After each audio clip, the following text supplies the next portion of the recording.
چه حکایت از فراغت که نداشتم ولیکن تو چو روی باز کردی در ماجرا ببستی. نظری به دوستان کن که هزار بار از آن به که تحیتی نویسی با هدیه‌ای بفرستی.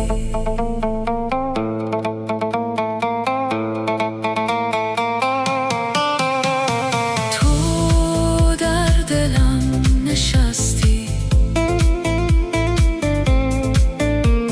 تو در دلم نشستی. هنوزم از تو مستم، هنوزم